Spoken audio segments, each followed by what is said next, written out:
Today we're going to be talking about grace and mercy and how it can be reflected in marriages.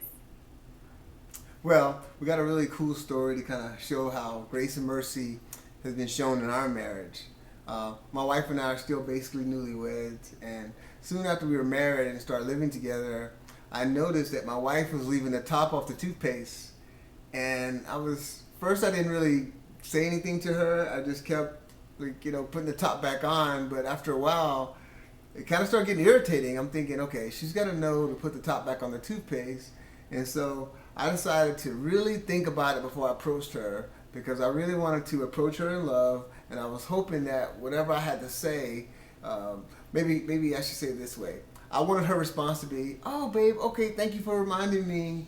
Now I'll try to remember." And so I knew I had to be very sensitive and just really compassionate in the way I did it. And so I literally took about a couple of weeks to kind of practice and kind of think about what I wanted to say, so it would all go well and it wouldn't create some kind of argument or anything. So I'm all set. I know what I'm going to say. I'm feeling confident, and I'm really excited about kind of getting this situation handled. So I approached my wife and I said, "Babe," I said, I noticed that the top is, not on the toothpaste, and if we leave it off, then the top of the toothpaste is going to get all crusty and stuff, and it's just going to mess it all up. So can you please just, remember to put the top back on the toothpaste?" And it's quite funny because I already knew he was going to approach me with this because he's actually already mentioned it a couple times. So I already knew that it was on his mind, and I already knew that eventually he was going to come at me in a different kind of way. And so when he said that to me, my first response was, "Babe, can't you just show me grace in that area? Just because I know that I'm not going to remember to put the toothpaste top back on because it's something I've already been doing.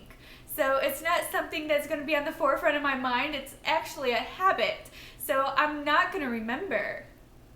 And then all the things that I thought about when I was sort of rehearsing what I was going to say, I did not think about grace at all. So when she said, "Can't you just show me grace?" my response was, "Absolutely." And it was like I got slapped in the face is what it felt like, but in a good way. And so, after that, of course, my wife continued from time to time to leave the top off the toothpaste.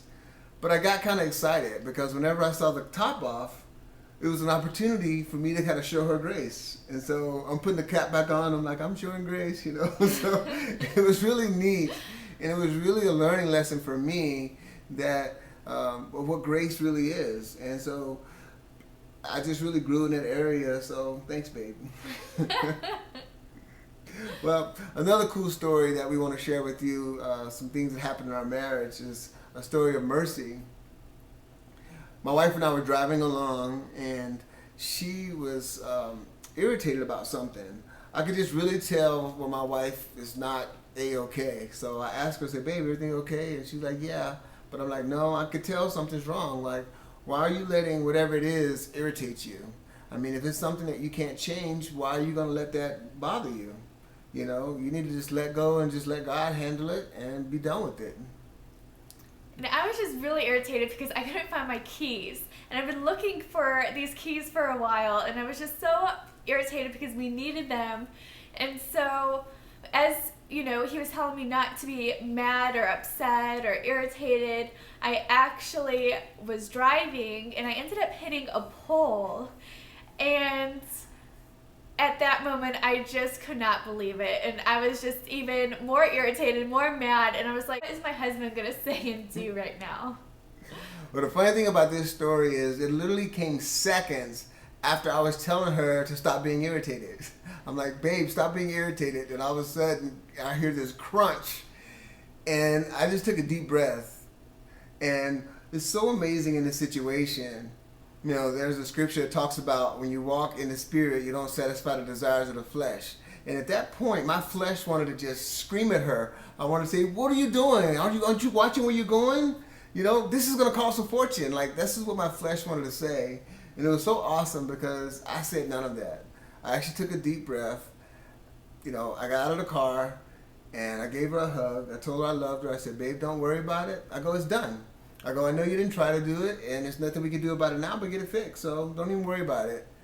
and she was actually dropping me off. And so after I left, I prayed over her, and maybe half hour later, she called me and she was crying and she was just apologizing, saying how sorry she was, and she was truly thanking me as well for being so kind to her. And I was just thinking, that's so awesome whenever we have an opportunity to show mercy. You know, the Bible tells us that blessed are the merciful, for they shall receive mercy.